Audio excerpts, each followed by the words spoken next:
Pourtant, il y a un petit truc en moi qui me laisse perplexe. Cette première chose qui me laisse perplexe, c'est que, en esprit, je me dis que cette déclaration-là, venant du pape lui-même, n'est pas gratuite. La Bible annonce aussi d'autres choses, et pas seulement le fait que seul Christ est rédempteur et peut apporter le salut à l'humanité, mais la Bible donne des prophéties en fait. Et dans ces prophéties, on peut comprendre que dans la fin des temps, il y aura deux choses qui vont se produire, l'apostasie, et aussi une sorte de religion mondiale. Les deux étant liés évidemment. Que s'il y a une religion mondiale, ça implique donc qu'il y a une fausse religion globale, et donc une forme d'apostasie. En esprit, rien n'est gratuit. Alléluia. Vous voyez, je vous aime bien, c'est pour ça que j'ai choisi votre vidéo pour faire ce décryptage. Vous l'avez compris, rien n'est gratuit en esprit. Et donc cette affirmation du pape n'est pas gratuite. La petite Thérèse parle du commerce d'amitié avec Dieu. Tout est question de commerce spirituel. Je l'expliquerai dans une autre vidéo. Tout est esprit. Tout ce qui se passe est commerce avec Dieu ou avec les esprits de ce monde. Souvenez-vous donc de la colère du Christ dans le temple avec les marchands d'or, d'argent et de veau. Le commerce avec Dieu est soit d'amitié, soit d'inimitié. Le commerce spirituel n'a rien à voir avec l'or et le bétail. Évidemment que cette affirmation du pape Léo XIV n'est pas gratuite. Je le répète, pour le milieu évangélique et pour les cathos qui seraient bouleversés, le pape n'est qu'un simple serviteur. Il sert le Seigneur, comme vous et moi. Nous sommes dans les temps de Philadelphie. La vision de l'Apocalypse de Saint Jean, avec notre Seigneur assis au milieu de cette lampe et ayant dans la main 7 étoiles. Les lampes, ce sont les églises, c'est-à-dire les temps. Jésus-Christ, notre Seigneur, qui était éternel, pour nous sauver, je le répète, a dû épouser le temps. Et nous sommes véritablement et indéniablement dans le temps de Philadelphie. La Bible annonce donc autre chose, pas seulement que Christ est rédempteur, ce sont vos mots. Allons-y donc avec les prophéties, l'apostasie et la fausse église globale qui arrive. L'apostasie est toute simple, c'est-à-dire après les apôtres. Et la fausse religion mondiale globale, ce sera après celle de Philadelphie. Et donc c'est Laodicée. L'apostasie a été annoncée par tous les apôtres. L'Évangile en parle. Que ce soit Paul ou Jude, on parle des excès de ces derniers temps, du manque de respect aux anciens et aux saints. Jude disait dans l'Évangile que même Saint Michel, archange, n'a pas tenu de propos déplacés envers Satan. Il lui a dit tout simplement que Dieu te réprime. Dans 2 Timothée 3, les versets 2 à 5, voilà ce que Saint Paul dit. Car les hommes seront égoïstes, amis de l'argent, fanfarons, hautains, blasphémateurs, rebelles à leurs parents, ingrats, irréligieux, insensibles, déloyaux, calomniateurs, intempérants, cruels, ennemis des gens de bien, traîtres, emportés, enflés d'orgueil, aimant le plaisir plus que Dieu, ayant l'apparence de la piété, mais reniant ceux qui ont fait la force. Éloigne-toi de ces gens-là. Et il ajoute, apprenons toujours et ne pouvons jamais arriver à la connaissance de la vérité. La vérité est un homme et c'est Jésus seul. Quant à la Vierge Marie, vous avez ses fruits sous les yeux. Ces fruits sont l'humilité, le silence, la chasteté, la virginité et la fidélité au vrai Christ. Le Seigneur Jésus-Christ lui-même a mis en garde contre cette forme d'apostasie. Il le dit, est-ce qu'à la fin, lorsque je reviendrai, je trouverai encore la foi?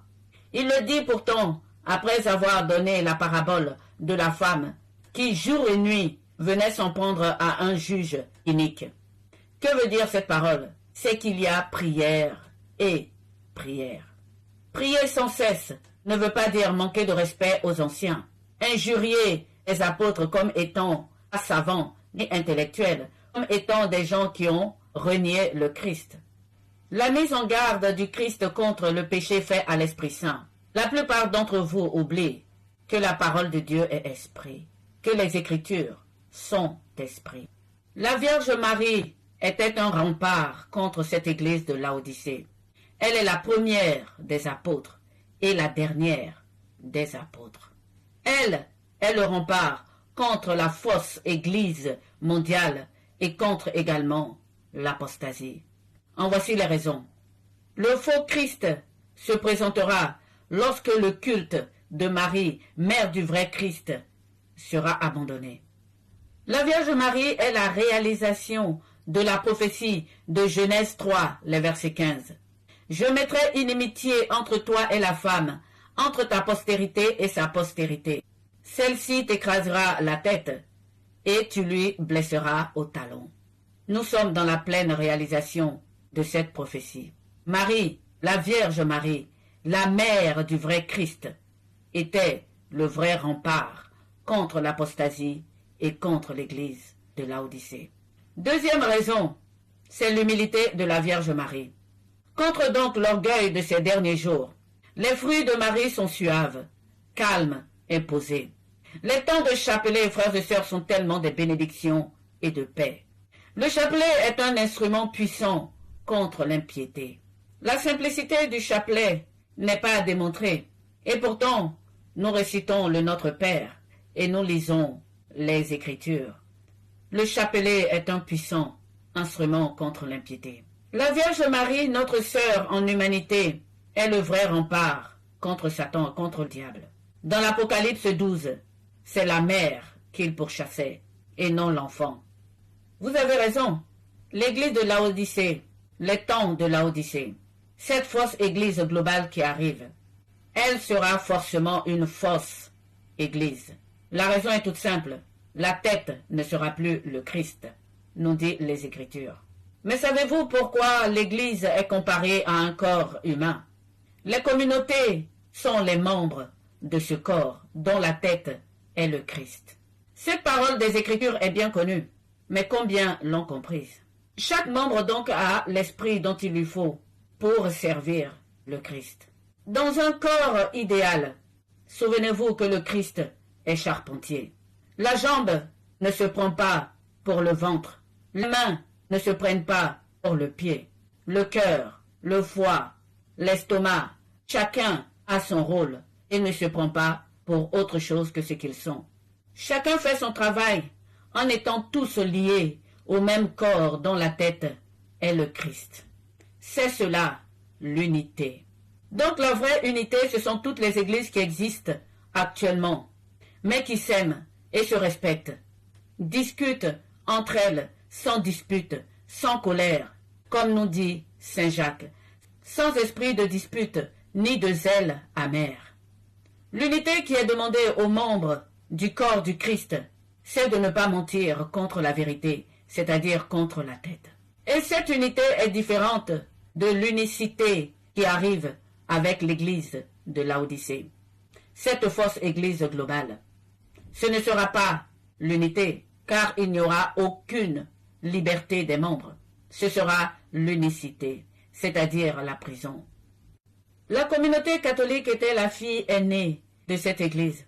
Mais malheureusement, les petits frères, les cadets, ne la respectent pas, l'injurient la plupart du temps. Et pourquoi cela? Parce qu'elle n'affiche pas des miracles et qu'elle reste humble et dans la crainte de Dieu. L'Église catholique est attaquée depuis longtemps par l'apostasie. Ce dont vous accusez l'Église catholique ne sont que les débuts de la persécution qui arrive avec l'Église globale, l'Église de Laodicée. La Vierge Marie était un vrai rempart contre cette Église et contre l'apostasie qui arrive.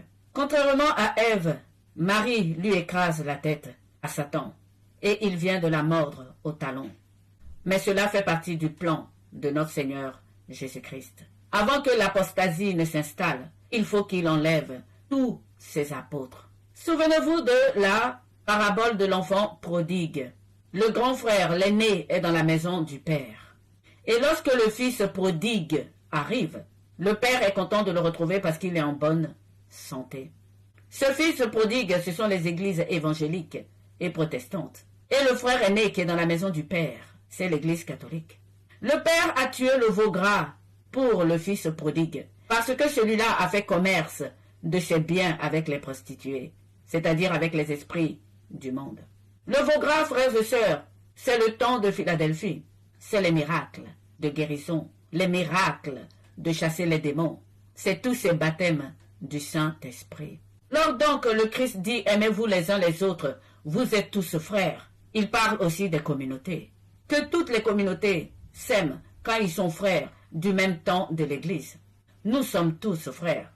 Le frère aîné dans la maison du Père, l'Église catholique, et le petit frère, le frère prodigue, qui est venu de sa prostitution et qui se répand.